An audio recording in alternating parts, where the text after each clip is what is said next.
चाल स्वामी।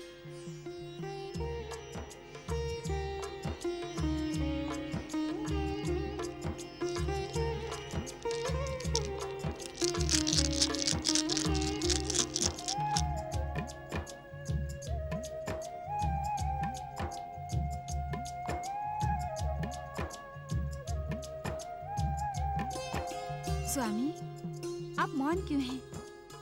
पास से चलते क्यों नहीं? किन विचारों में खो गए स्वामी?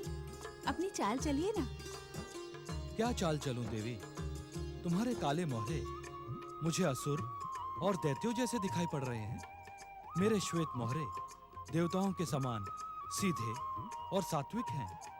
यदि मैं इन्हें आगे बढ़ाता हूँ तो तुम्हारे काले असुर इन पर टूट पड़ेंगे। मैं यही सोच रहा हूँ। आपके देवता क्या निर्बल और कायर हैं? क्या ये टकराकर आगे बढ़ना नहीं जानते? असुरों की तामसिक शक्ति से तो सभी डरते हैं। डरते तो तब हैं स्वामी, जब असुरों की तामसिक शक्ति को असुरों के आराध्य शिव शंकर की कृपा प्राप्त हो जाती है। परंतु अंत में सात्विक शक्ति के सामने तामसिक शक्ति को पराजित होना ही पड़ता है। मेरे मोहरे तामसिक असुर और आपके मोहरे सात्विक देवता, ये मेरा अपमान है स्वामी। जाइए, मैं आपके साथ नहीं खेलूंगी। बच्चों के समान खेल खेल में रूठना अच्छी बात नहीं है देवी। हम निर्जीव मोहरों के साथ चौसर खेल रहे थे। आपने अपने मोहरों को देवता और मेरे मोहरों को असुर बता दिया। क्या ऐसा करके आपने मुझे नीचा दिखाने का प्रयास नहीं किया? देवी पार्वती, तुम्हारा एक रूप कालिका भी है। यदि कालिका के काले मोहरों को असुरों की उपमा दी गई है तो ये तुम्हारी कालिका शक्ति का सम्मान है। तुम्हारे मोहरे मेरे मोहरों से अधिक शक्तिशाली हैं। ये सुनकर तो तुम्हें प्रसन्न होना चाहिए। अपना अपमान देख और सुनकर मैं प्रसन्न नहीं हो सकती। मैं आपके साथ नहीं खेलूंगी। रोष त्याग दो देवी। तुम्हारे श्रीमुख पर तो मुस्कान भली लगती है। आओ बैठो, खेल से भागो नहीं। हो सकता है आज असुरों के सामने देवताओं की विजय हो जाए। आप बार बार वही बात दोहराकर मेरा अपमान कर रहे हैं। मैं यहाँ नहीं बैठूंगी, आपके साथ नहीं खेलूंगी।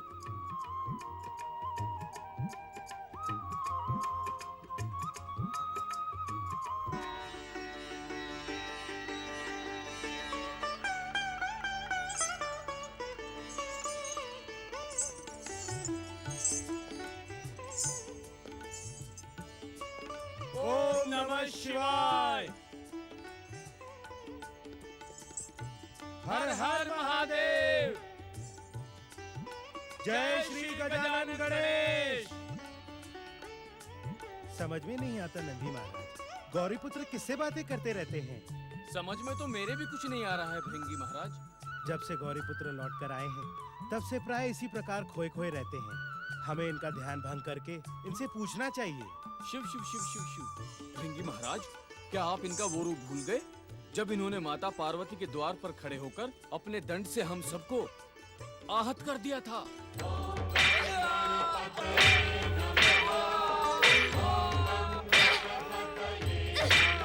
वह समय और था नंदी महाराज। अब तो गौरीपुत्र हमारे मित्र बन गए हैं। अब ये हमें दंडित क्यों करेंगे? तो हमें क्या करना चाहिए? हम इन्हें गणेशाय नमः कहकर पुकारते हैं, तभी ये हमारी ओर ध्यान देंगे। ओम श्री गणेशाय नमः। ओम गजाननाय नमः। ओम श्री गणेशाय नमः। ओम एकदंताय नमः। ओम गौरीपुत्राय नमः। ओम अग्रपूज्यताय नमः। तुम दोनों पर क्या संकट आ पड़ा जो तुम दोनों ने हमें पुकारा? आपके होते हुए हम पर संकट कैसे आ सकता है गौरीपुत्र? हम तो ये जानना चाहते हैं, आप अकेले किससे बातें करते रहते हैं? नंदी महाराज, मुझे पुकारते समय आप जिन महादेव शिव शंकर को पुकार रहे थे, मैं उन्हीं से बातें कर रहा था।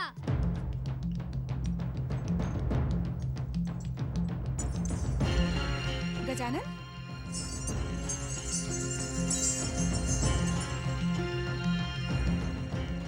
क्षमा करना माता, मैंने सोचा कि आप विश्राम कर रही हैं, इसीलिए मैं आपके पास नहीं आया। क्या इसी कारण आप मुझसे रुष्ट हो गईं? मैं तुम्हारे साथ रुष्ट नहीं हूँ गजानन।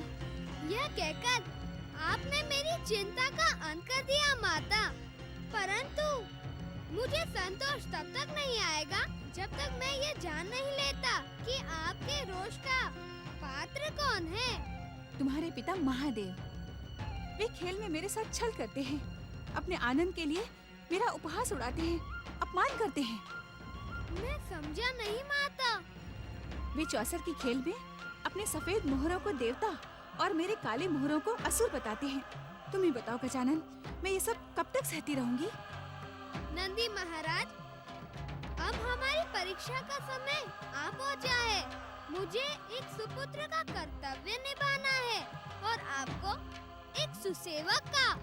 किस प्रकार श्री गणेश? हम दोनों को मिलकर पिताश्री और माताश्री के बीच पैदा हुए विवाद को अपनी चतुराई से समाप्त करना है।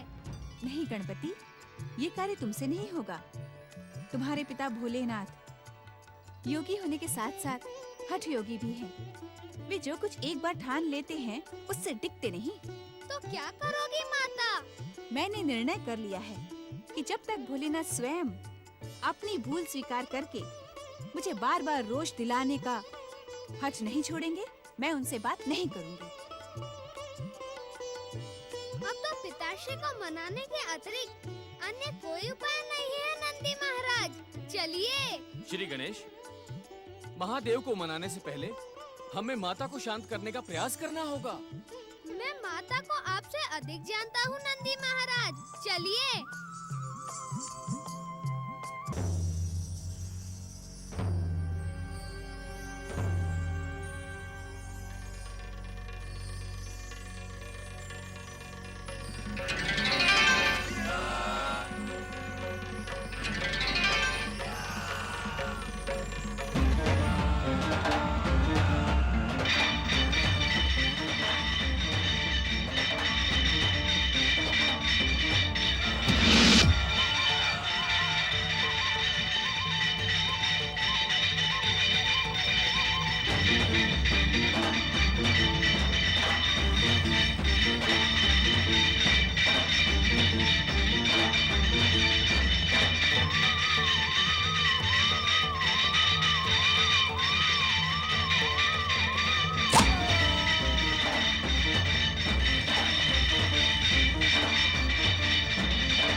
तुम दोनों कब आए? अभी अभी हम आपको लेने आए हैं। कहाँ जाना है मुझे? माता का रोष शांत करने पिताश्री। कैलाश में माता पार्वती का अप्रसन्न रहना शुभ नहीं है। हमने तो ऐसा कुछ भी नहीं कहा। वे ही खेल खेल में रूठ कर चली गईं। स्वामी, हो सकता है कि माता आपकी लीला ना समझी हो। माता की मति पर संदेह ना करो नंदी महाराज। इस संसार में जो कुछ भी घटता है वह हमारे माता और पिता की इच्छा से ही घटता है। अभी भी जो होगा वह शुभ ही होगा। मैं जानता हूँ पिताश्री, आपने जानबूझकर माता की उत्तेजना को जगाने के लिए चौसर की यह बिसात बिछाई थी, जिससे हम दोनों सक्रिय हो और कार्तिकेय भैया के जाने से जो उदासी मुझ पर छा गई है वह दूर हो जाए। अभी तक तुम्हारी माता ही कहती थी, अब मुझे भी आभास होने लगा है कि तुम चतुर होने के साथ ही साथ नटखट भी हो गए हो। पिताश्री, अब आप अपने इस नटखट पुत्र का एक निवेदन भी स्वीकार कर लें। कैसा निवेदन पुत्र? अब जब भी आप माता के साथ चौसर का खेल खेलें, उससे पहले मुझे बुलवा लें। इसीलिए मैं आप दोनों से किसी को भी रोष होने का अवसर नहीं दूंगा। मुझे तुम्हारा निवेदन स्वीकार है पुत्र। चलो पुत्र गणेश।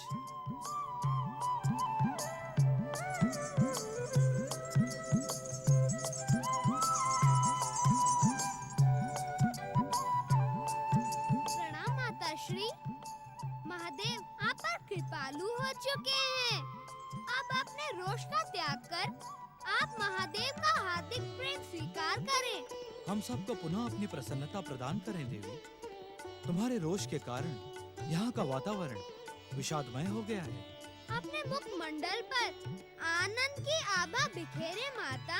हम तुम्हारे कृपा दान के इच्छुक हैं।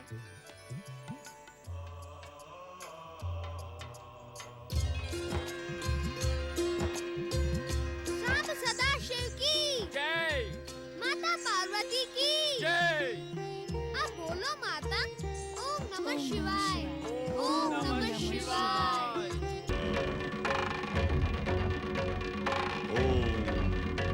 दैत्यराज, देवांतक, नरांतक, तुम्हें दैत्य जाति के गौरव की शपथ।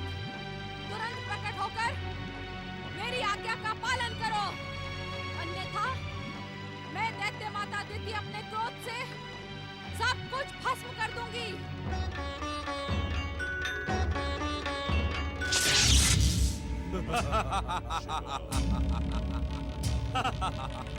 प्रणाम दैत्य माता। हमारे लिए क्या आज्ञा है दैत्य माता? कश्यप, अदिति और उनके पुत्र गजमुख महोत्कट ने मुझे बार बार अपमानित, कलंकित और प्रताड़ित किया है। उन तीनों ने मेरा जीवन मृत्यु से भी कष्टदायी बना दिया। मैं अपनी दृष्टि से ही गिर गई हूँ। स्वयं पर मुझे विश्वास नहीं रहा। तुम दोनों अपनी वरदानी शक्ति का प्रयोग करके उन तीनों को नष्ट कर दो। ठहरो। महर्षि कश्यप, देव माता अदिति और परम देव महागणेश के अवतार महोत्कट श्री गणेश का तुम दोनों बाल भी बांका नहीं कर पाओगे। तो सारे संसार को नष्ट भ्रष्ट कर दो। महाप्रलय से पूर्व ही संसार को महाप्रलय के संकट में धकेल दो। रक्त की हाहाकार करती नदी को बहा दो, किंतु किसी भी प्रकार अपनी दैत्य माता के स्वाभिमान की रक्षा करो। जाओ। देवांतक और नरांतक, इनके आदेश का पालन कदापि न करना। दैत्य माता दीदी अपने क्रोध के कारण विक्षिप्त हो गई हैं। यदि कश्यप, अदिति और महोत्कट श्री गणेश पर तुमने प्रहार किया तो समय से पहले ही नष्ट हो जाओगे। जाओ, अपने अपने स्थान पर चले जाओ। तुम बार बार दैत्य शत्रु की भूमिका क्यों निभाते हो शुक्राचार्य? दैत्य शत्रु मैं नहीं, आप हैं दैत्य माता। आप मेरा अपमान करने की भयानक भूल कर रहे हैं शुक्राचार्य। अपनी शिव भक्ति के कारण तुम दैत्यों को देवताओं के समान कायर, निर्बल और निरीह बना देना चाहते हो, जबकि राजनीति कहती है कि शत्रु को अवसर देने से पहले ही नष्ट कर दो। संसार के हर पराक्रम और राजनीति की सफलता का रहस्य भक्ति में ही छुपा होता है। भक्ति की हमें तनिक भी आवश्यकता नहीं है दैत्य गुरु। हम दैत्य हैं, युद्ध और पराक्रम की भाषा ही समझते हैं। युद्ध और पराक्रम की भाषा समझने और उसमें विजय पाने के लिए तुम दोनों ने अनेक वर्षों तक भगवान शिव की भक्ति और आराधना की है। जिसे आप भक्ति और आराधना कहते हैं, उसे हम स्वार्थ साधना कहते हैं। दिव्य शक्तियाँ और दिव्य वरदान पाने के लिए ही हमने शिव की भक्ति की थी। क्यों भैया नरांतक? हाँ। क्यों? तुमने सुना शुक्राचार्य? अब दैत्यों और असुरों का विश्वास तुम पर से समाप्त हो चुका है। अब दैत्य जाति को तुम्हारी कोई आवश्यकता नहीं है। तुम इस आश्रम में बैठकर शिव आराधना करते रहो। अब दैत्य वही करेंगे जो मैं कहूंगी। आपके बताए मार्ग पर चलकर दैत्य जाति का सर्वनाश हो जाएगा, विध्वंस हो जाएगी दैत्य जाति। हाँ। तुम्हारी बुद्धि भ्रमित हो गई है शुक्राचार्य। क्या तुम इतना भी नहीं जानते कि विध्वंस के पश्चात ही रचना का प्रारंभ होता है। मैं इन दोनों को विध्वंस नहीं, महाविध्वंस, महाप्रलय का ही आदेश देती हूँ, जिसके पश्चात इस संसार में दैत्य जाति की आराधना का प्रारंभ होगा। देवांतक, नरांतक, आज्ञा दैत्य माता। इस दैत्य शत्रु की बातों में अपना समय नष्ट ना करो। जाओ और कश्यप, अदिति और उनके पुत्र गजमुख महोत्कट का सर्वनाश कर दो। जो आज्ञा दैत्य माता। दैत्यों के आराध्य है आशुतोष शिव शंकर, इस दुष्ट बुद्धि दीति की प्रतिशोध से दैत्य जाति की रक्षा करना। तुम जैसे कायर और निर्बल के ऊपर ऐसी प्रार्थना ही भली लगती है, परंतु सावधान रहना शुक्राचार्य। जिस समय मेरे आदेश से देवांतक और नरांतक ने इस संसार में महाप्रलय की भूमिका रच दी, उस समय इस संसार को तुम्हारे प्रलयंकर शिव शंकर की भी आवश्यकता नहीं रहेगी।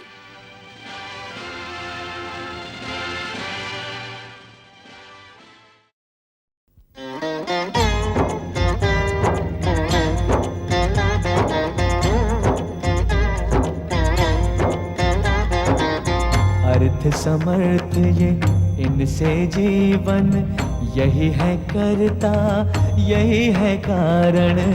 अर्थ समर्थ ये इनसे जीवन, यही है करता यही है कारण। सारे जगत के भाग्य विधाता, दुख हरता ये है सुखदाता।